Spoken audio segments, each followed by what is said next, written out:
परब्रह्म मूर्तीचा स्वामी स्वरूपा,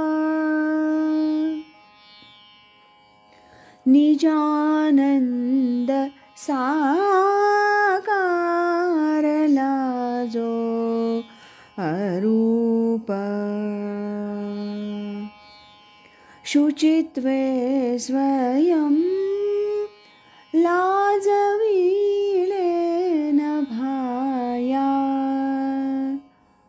नमस्कार माझा गुरु स्वामी पाया.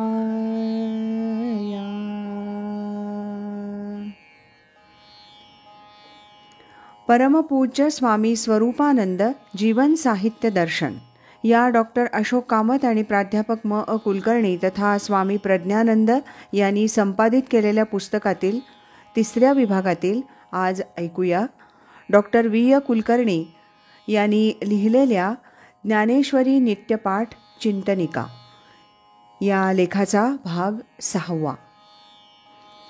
कर्माने मोक्ष प्राप्ती.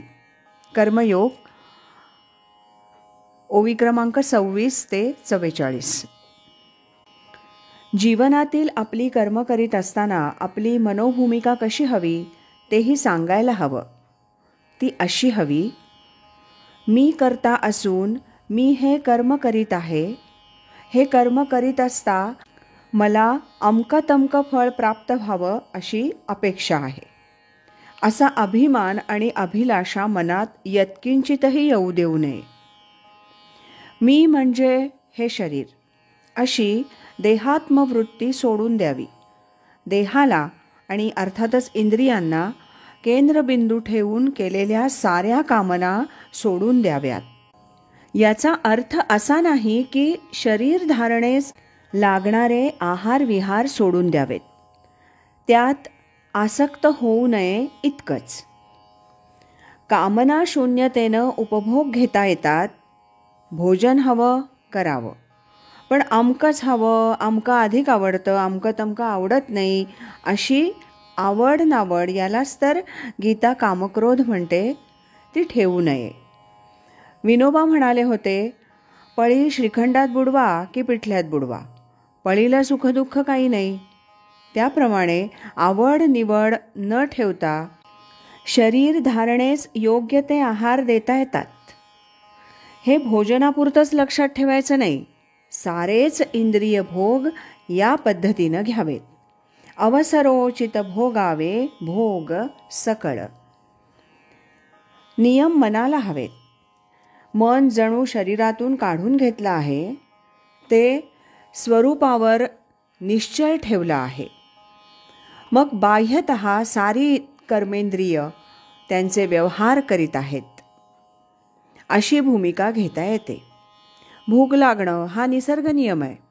शरीर धारणेसाठी भोजन करायलाही हवं, पण भजी हवीत वा पोट भरलेलं असताही भजी पाहिल्यावर संयम न राहणं, हे ते शरीरपर होणं आहे.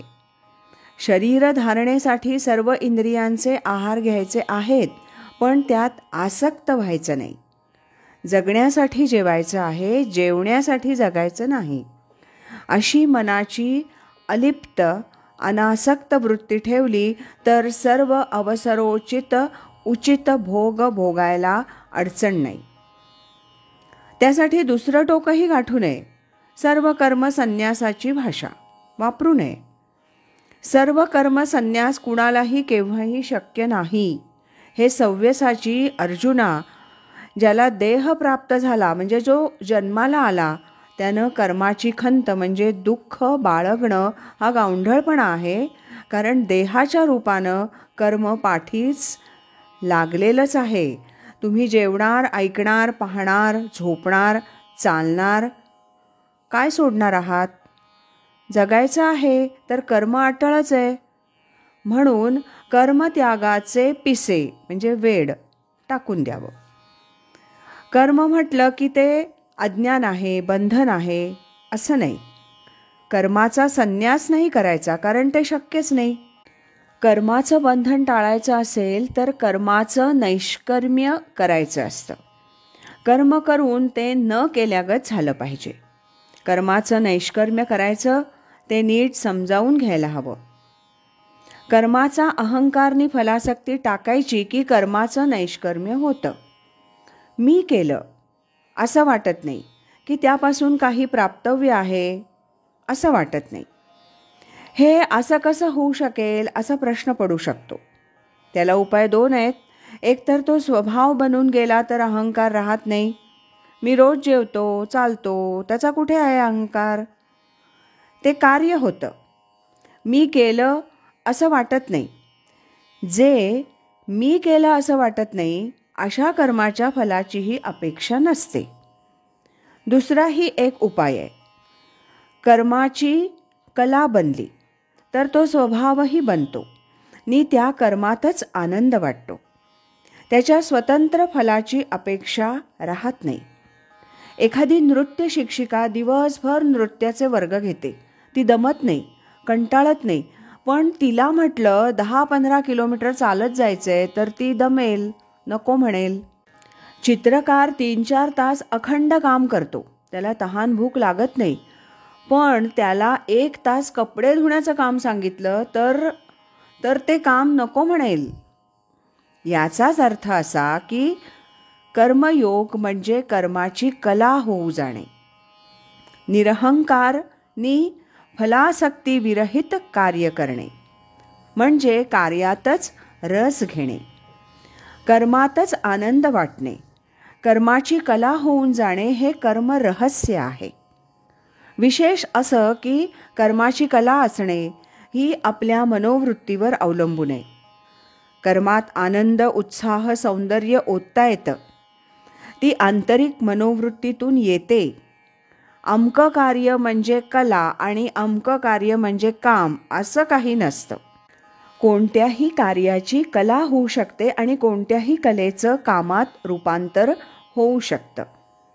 भगवंत म्हणतात, सारी कर्म करून जनक आदी राजे मोक्ष प्राप्त करून घेऊ शकले, इतकं की शुकाचार्य जनकराजाकडे ज्ञानप्राप्तीसाठी गेले होते.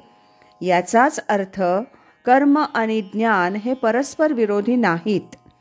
जीवनातील सारी कर्म करून सारे जीवन व्यवहार पेलून जनक राजा मोक्ष सुख भोगू शकतो, त्याचा आदर्श ठेवायला हवा. कर्मयोगाचं आचरण आणखी एका कारणासाठी करणं आवश्यक असतं. एखादी व्यक्ती निष्काम झाली, तिला मोक्ष ही अर्थप्राप्तीही झाली, तरीही तिनं कर्मत्याग करू नये. त्या व्यक्तीनंही काही अपेक्षा नसता लोकांसाठी कर्तव्य पार पाडणं आवश्यकच असतं. आंधळी व्यक्ती रस्त्यानं जात असली तरी त्यांच्या पुढे डोळस व्यक्ती चालत असते. त्याच्या मागे खांद्यावर हात ठेवून आंधळी व्यक्ती जात असते. त्याप्रमाणे ज्ञानी व्यक्तीनं सामान्य लोकांना धर्माचरण कसं करावं ते प्रत्यक्ष आचारांनी दाखवावं. कारण साधं आहे. सामान्य लोकांना धर्म आणि त्याचे बारकावे समजत नाहीत. म्हणून सामान्य माणसं वडीलधाऱ्या माणसांच्या पावलावर पाऊल टाकतात. त्यांच्याकडे पाहून आचार विचार करतात. त्यांच्या दृष्टीनं तोच धर्म असतो. हे असंच स्वभावतः घडतं. म्हणून संत महात्म्यांनी, विचारवंतांनी कर्मत्याग करू नये. उलटच व्हायला हवं.